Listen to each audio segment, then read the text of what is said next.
we introduce all sorts of chemical and mechanical commodities to our people. That's not the way to go. We have to also recognize the fact that graft and corruption plays a major role in the hampering of the delivery of basic goods and services to our people.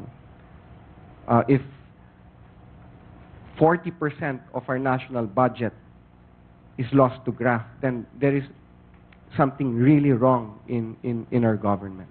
Thank you. Thank you. Yes, Senator Gordon. When you have 340 people dying out of every 100,000 in a place called ARM, there is lack of governance. When you have only 70% of our people attended by skilled doctors, nurses, or midwives, that is lack of responsibility on the part of governance. There is an uncaring feeling that is emanating out of this, that the government is just doing things as if it was in limbo. And it is important that government is serious about this. It shows its caring and compassion to our people. Now, many of these deaths are related by the fact to the fact that people are poor. Second, there is lack of education in the schools. Third, like I said, there is no access to medical care or medical practitioners such as nurses and doctors and midwives, and for that matter, facilities. And finally, it is important that we really inculcate this in the family and the community. There must be a constant effort where leaders lead. Leaders must not be afraid to say what is important to be said about family planning.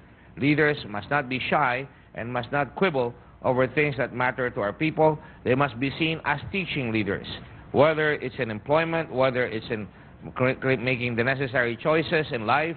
I think it is important that the government is clear insofar as uplifting life. The job of a leader is to enable and ennoble its people to be able to meet the challenges of health, of poverty, of crime, of disorder, of weather, and everything like that.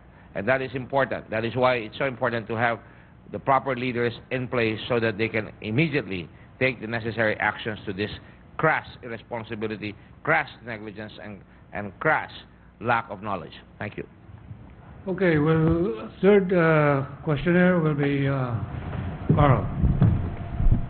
I'd like to ask all the panelists, if you become president, would you implement a comprehensive sex education program starting in elementary school, which would be non-political, cover all aspects of sex education from women's rights, abortion, contraceptives, HIV/AIDS, etc.? Yes. Excuse me. Were you clear of the question, President? Will you repeat the question slowly, Carl? Yeah. If you become president, would you implement a comprehensive sex education program starting in elementary school through to high school, which would cover, and it would be non-political, it would cover all aspects of sex education, women's rights, abortion, contraception, HIV, all sides of the argument put forward as a proper educational program, because it would appear here that all the arguments and all the discussions this morning, everyone talks about education, education, education. But one would think that with this whole issue, it would be covered, as indeed many other countries do it, with a comprehensive sex education program. Thank you. Okay, Mr. Perez. Okay. I actually believe in an age-appropriate educational approach, and there are different stages to development of a child. First from sensory motor perception, then from language skills and the circulatory system development physically of a child, and then the cognitive development near puberty. So I think in terms of sex education, that comprehensive, I have no problems with the comprehensiveness and the balance and the non-partisan character of a thorough sex education, but I would start it later, not earlier, when there is no capacity in the child to understand what all these concepts mean. The operational, just let me finish first. The operational concept there, as can be seen from child psychological development, they have no understanding of concepts that relate to biochemistry, to physiology, and things of this nature. So I think the age appropriateness is important. So that age, I think, would be near a few years before poverty, and definitely during the age of puberty. Puberty around that time, because earlier, much earlier, there will be no basis nor capacity to understand what those abstract concepts means in connection with sex education. Thank you. Yes, Senator Guerrero. I am open to looking into it, but I am no expert with respect to at what grade it should start. I, in part, agree with Nick a while ago that I don't think it can start very early in elementary. I do agree, though, that the classroom is the place whereby we can teach our children these things, and we simply cannot rely on the household or the home for parents to teach their children about the birds and the bees. The classroom is the venue whereby the state can help insofar as providing information for these things are concerned. As to the age and when it will start, I'm open to looking into it and studying it, and we will listen to what the experts, not necessarily foreign, but local, insofar as what is the best age, what is the best grade for us to open it up to our students and young people, insofar as the Filipino is concerned, and not simply copying what other countries have done or how it's being done by foreigners. Thank you. Yes, President Estrada. Well, as far as I'm concerned, I'm for it only at the high school level. Okay, thank you. Thank you. Now, the President is for it only start at the high school level. That's what he says. Thank you. JG.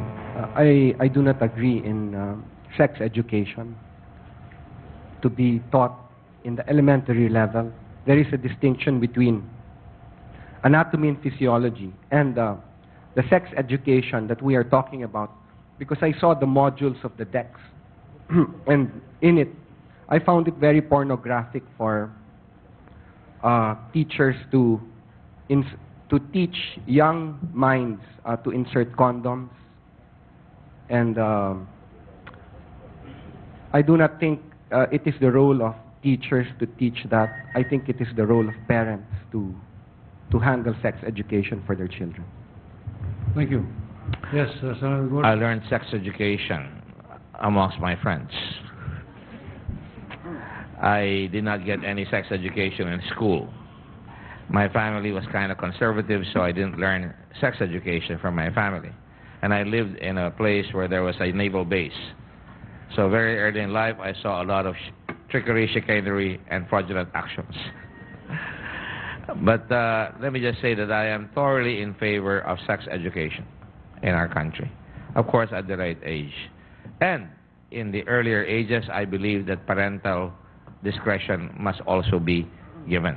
In other words, the parental acceptance must be given, especially in the early years, particularly in grade school. But however, I think in high school it must become a must, and I agree with President Estrada. At least we agree on one thing for once in a while. And I would like to say that I think for high school, I think it must be a must, and it is important because I think responsibility in the teaching of this must absolutely be exercised. I also think that we should look into the experts onto what proper age it must be delineated. I know the RH bill now says grade 5. Well, perhaps if it's grade 5, if the expert says grade 5, I still think that parental adherence or parental agreement must still be attained at least in grade school. But in high school, I think it must be a must. Thank you. Well, thank you very much. Is there a question on the floor from the member? We have time for one more question. Go ahead, please. There's one question from the floor. If you become president, do you think it would help the implementation of the MDGs, including the maternal health, if you send corrupt officials like President Arroyo to jail? So the question is, do you think, as president, when you become Dapat president... mo mikrofono sa ako. Microphone closer. Do you think it would help the implementation of the MDGs if you send corrupt officials like President Arroyo to jail? Yes, I think I'm on record as saying that if there is example like if the evidence is there and there's a prima facie evidence, I would prosecute and try to put Arroyo in jail because there's a lot of unfinished questions that hang around her legitimacy, and I will not be hesitant to actually pursue a case against her. And as in connection to the MDGs, the political will of the leadership of this country is so essential in advancing these Millennium Development Goals, because you can trace every aspect of the 8 features of the MDGs. In the end, it all boils down to the degree of visionary leadership, to the degree of political will, to the degree of courage, to the degree of systemic understanding of the interrelationships of these Millennium Development Goals. And in the end, if that is missing in the leadership of this country, this is going to be one of those documents in the UN that never really see the light of day. I've seen this very close hand. I participated in the drafting at the Earth Summit of Global Agenda 21, have stayed in government contact for almost 10 years in various capacities, including the Philippine Council for Sustainable Development. In the end, this had a life depending on the political will of the government to actually implement it. So it's critical. We have to remove corruption. We have to institute moral and effective governance. Otherwise, this is plain talk. Nothing will happen. And that's why in my second platform on corruption, I inform a cleaning up process of government in less than a year, in 1 year, with focus on the Bureau of Customs and the BIR and the DPWH as priority areas to clean up, to demonstrate political will. Thank you. Senator Escudero. If there is an order to file an information for a non-bailable offense, or if she is convicted by final judgment and should therefore go to jail, the next president must simply do his job or her job, implement the law, and put her in jail. Will this be good for our country and insofar as meeting the MDGs are concerned? Because of the level of corruption of our government and therefore the inability of this government to do what it has and can do insofar as achieving the MDGs are concerned, then my answer would also be yes. I think it would be good insofar as achieving these goals is concerned. Thank you. Yes, President Estrada.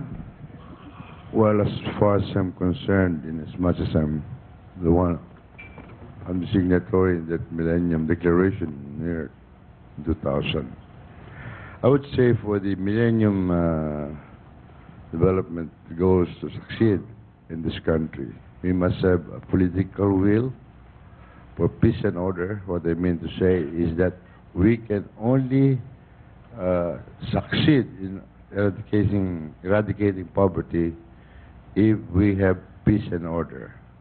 As I've said earlier, this insurgency and this secession movement is doing a lot of damage to the image of the country.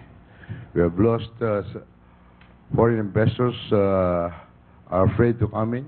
Tourists are afraid to come in, which I believe would have no amount of, even if we have the best economies in the world, but if there is no people coming here to invest money, what will these economies do? It will all be done in paper. That's it. So I would say that we have to declare war to earn peace. That is the only one solution that we can attract foreign investors and tourists to come in to generate jobs and to get more money for our people. So I would say that the bottom line is that we have to have peace and order in order to succeed in all this platform government, all these projects, all these good projects. Without peace and order, we cannot succeed. Okay? Thank you. Thank you very much. Yes, JC. As for Mrs. Arroyo, if there is an information filed, then I will let it take its due course. If there is none, and if I have a reason to believe that she has committed crimes against the people, then I myself would instruct the Ombudsman to file the complaint. I believe this would, as far as it affecting the MDG goals, I will just I don't think it will affect. What matters is if I am elected, I will take responsibility with the MDG goals. Thank you. Yes, Senator Gordon. When you have images of a country that are poor, living beside rivers or on top of drainage canals, or seeing them begging, or sometimes seeing people lining up for relief during typhoons, when you have women who die when they give birth, when you see images of that on television, of a child that dies because there is no doctor, when you see an overpopulated population without responsibility in a media-conscious world, when you see environmental depravity, when you see HIV, when you see crime, disorder, these are all things that happen in a country, and it will not make that country attractive to any investment, or would not give confidence to a people who would like to see change in their country. That is why it is important. When somebody is corrupt, you must put him in jail. There must be firm, fair, purposeful leadership. There could be no room for anything of that sort where people get away with crimes. And I would certainly not appoint an ombudsman who was my wife's classmate. And certainly to make sure that the ombudsman does its job. And I would certainly make sure that when I'm president, no one would be above the law. And I would go after, as I've done in Olongapo, as I've done as chairman of Subic, as I've done in tourism, to make sure that we make sure that the law is properly followed. Let me just point out one thing. When we started having corruption in Subic, when I left, for example, when smuggling prospered, investments went down, and all we got were the minnows. But the moment we removed smuggling again, we got back the Hanjins, and we got back many new investors that are coming, of which I'm a part of. So it's important that we show our best ways of the world. And if President Arroyo has a case, I would definitely support a prosecution of President Arroyo. But I will not finger a particular person. For that matter, I think it's important that all of us make sure that we're all responsibility for creating people like President Arroyo, if she indeed is guilty of crimes, as we are already saying she is. Thank you. Yeah, no. Excuse me. Well, thank you very much. Excuse me.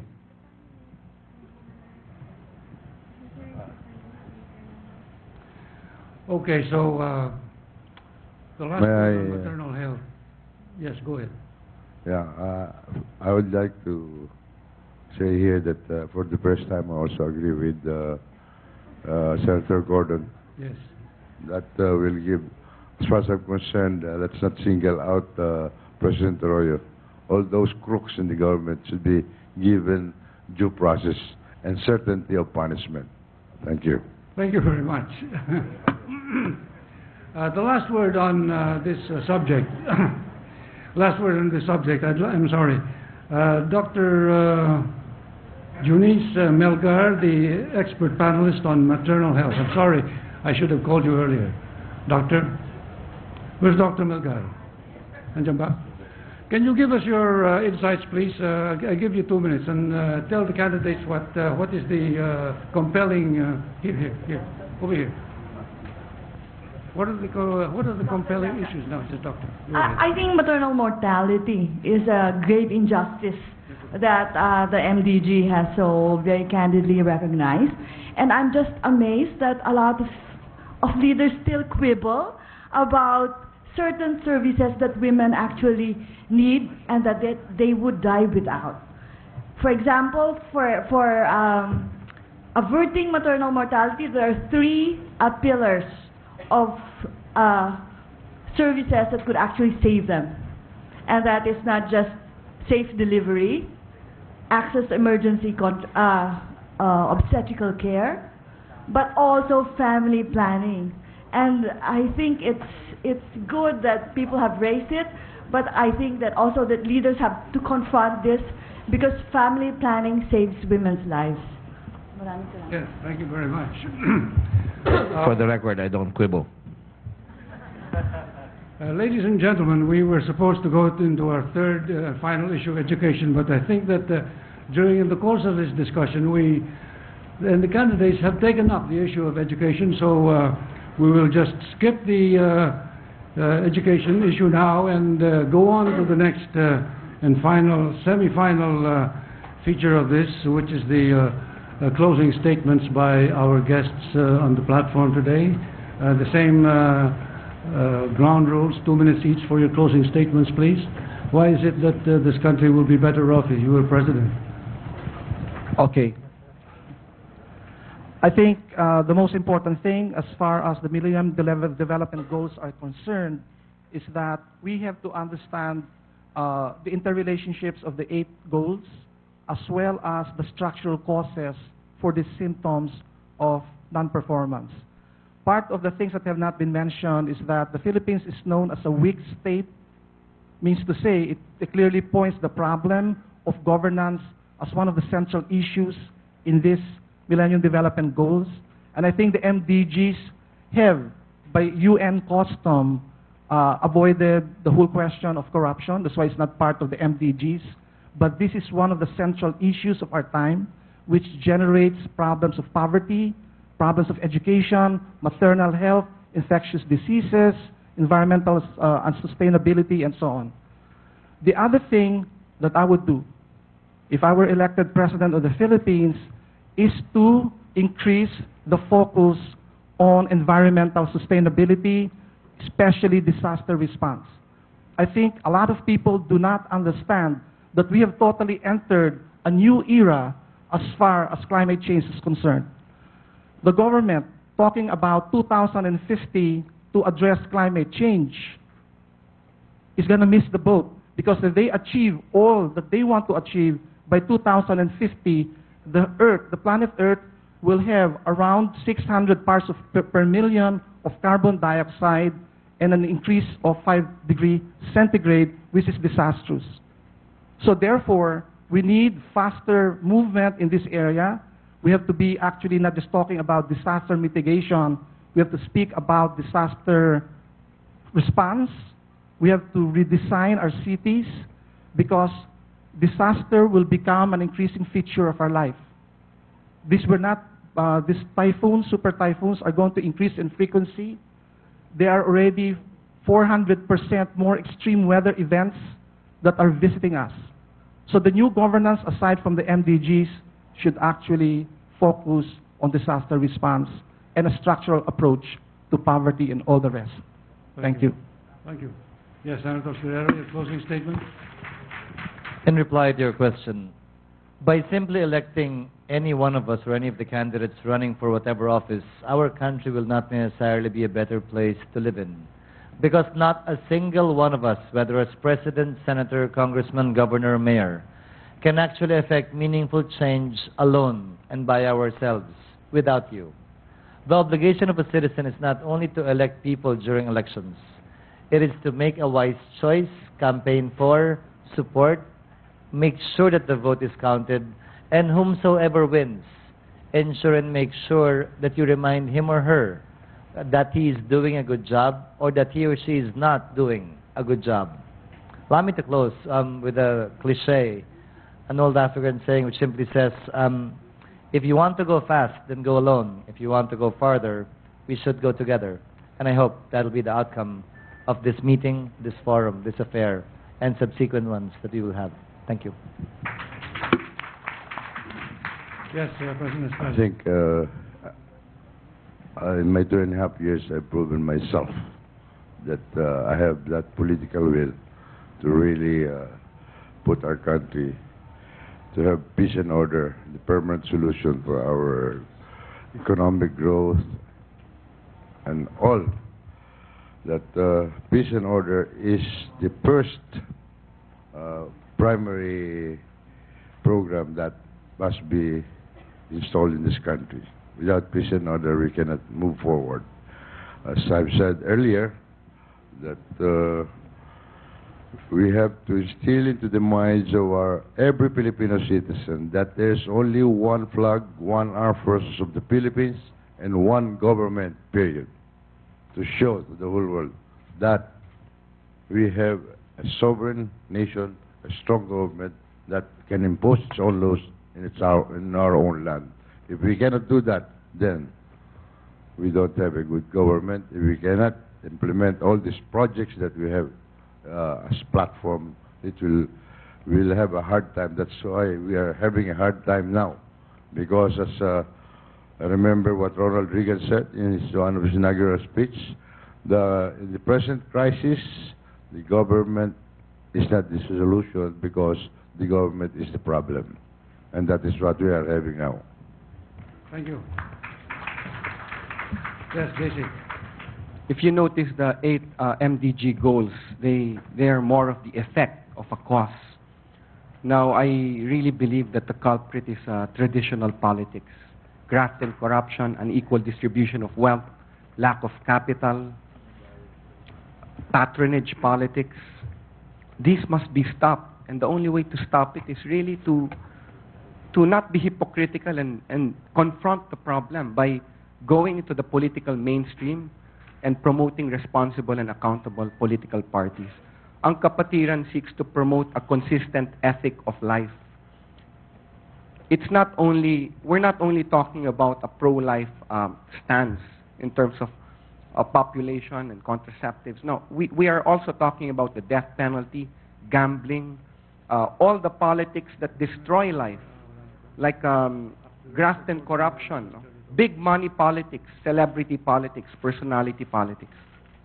If we are to achieve the MDGs, we really have to take it upon ourselves to have that resolve to address the real problem, and that is really dirty politics in this country. Thank you. Okay, Senator Gordon, thank you very much, JC. Gabby, did they hear you right? Don't count it as an answer. I just want to make sure why the country will be better if a Gordon presidency occurs. Is that the question? yeah, a closing statement. Go ahead. All right, okay. I just want to be sure. Number one, I think it's important that we realize that when in this election, you need to get people who have proven that they can make change. The job of a leader is to uplift the level of development of a people, the level of quality of life, its education, and certainly many of the other things, particularly the character of a people. We cannot sell our country to the whole world if we have not changed our character. There must be transformational leadership. And what is most important about this is that when you elect, I've already told you about pera. Pera is something that people brandish about in elections. I've already told you about pedigree. Pedigree is something that is always often brandished in elections. But what is always lacking in the discussion is performance, a track record, and that's important. I've had 26 years as an executive. I have had 6 years as a senator and 2 years practically as a Constitutional Convention delegate and 40 years as a humanitarian worker for the Red Cross. And I believe my record speaks for itself. We have provided hospitals, schools, colleges, regional science high schools. We have provided peace and order. We have eradicated gambling in our community. We have fought very, very hard to make and provide a future for our country in spite of Pinatubo, in spite of withdrawals of bases. We have created jobs and opportunity. We have made sure that we have gone to the breadth and depth of this country. We have taken the fruits of Mindanao out, and we have created airports right now as I speak in Mindanao. We provided that tourism is indeed a choice for our country, that productivity in agriculture and manufacturing, and certainly straight government that means what it says and sets aside to let business pass so that we can create employment in this country is the future. And above all, we need to promote our country throughout the whole world. You need a presidency that can fly with a minimum of staff and go to the captains of industry and get them to come down to our country. And having said all that, I will stop now. Thank you very much. Thank you very much. Ladies and gentlemen, we thank you. That was the heart of this program today. But we've just brought you another presidential forum. This one was organized by the Foreign Correspondents Association of the Philippines and the United Nations Development Program. The FOCAP and the UNDP put this together to discuss primarily the Millennium Development Goals, referring, of course, to a number of social goals: eradication of poverty, provision of health services and other social services. So the discussions were centered on that. Appearing at today's forum were Senator Cheese Escudero, former President Joseph Estrada, Senator Richard Gordon, activist Nikki Perlas, and Councilor J.C. De Los Reyes of the different parties. And that was the forum which we have just brought to you. We're going to give you more news coming your way shortly on Dateline Philippines. Keep it here on ANC.